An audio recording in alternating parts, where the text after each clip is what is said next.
Corona virus महामारी के बीच पूर्व वित्त सचिव सुभाष चंद्र गर्ग ने यह कहा कि केंद्र की नरेंद्र मोदी सरकार को घरेलू शेयर बाजार में स्थिरता लाने के लिए कुछ सूचीबद्ध और गैर सूचीबद्ध सार्वजनिक उपक्रमों के अपने शेयर हस्तांतरित कर एक सरकारी संपत्ति कोष का गठन करना चाहिए और विनिवेश कार्यक्रम को फिर से तैयार करना चाहिए।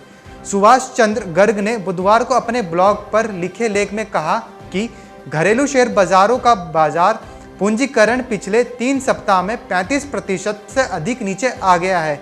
यह 40 लाख करोड़ के बराबर है। यह भारत सरकार के 2020-21 के पूरे बजट से अधिक है। उन्होंने कहा कि बाजार में उठापटक से सरकार का विनिवेश कार्यक्रम भी प्रभावित होगा। पूर्व वित्त सचिव ने कहा है कि विनिवेश कार्यक्रम के 6 महीने से पहले शुरू होने की संभावना नहीं है। बीपीसीएल, कॉनकोर और एससीआई में रणनीतिक बिक्री भी कम से कम कुछ समय के लिए प्रभावित होगी। उन्होंने यह भी कहा कि सरकार के लिए एलआईसी में हाल फिलहाल हिस्सेदारी बिक्री शुरू करने की संभावना भी कम है। एयर इंडिया की बिक्री भी प्रभावित होगी। गर्ग ने कहा कि सरकार के पास 2 बड़े काम हैं। पहला, बाजार में जो अफरा तफरी है उसको रोकना ताकि सही कंपनियों और भारतीय कंपनियों के मूल्य को संरक्षित किया जा सके। दूसरा, स्थिति को ध्यान में रखते हुए विनिवेश कार्यक्रम की रूपरेखा फिर से तैयार करना।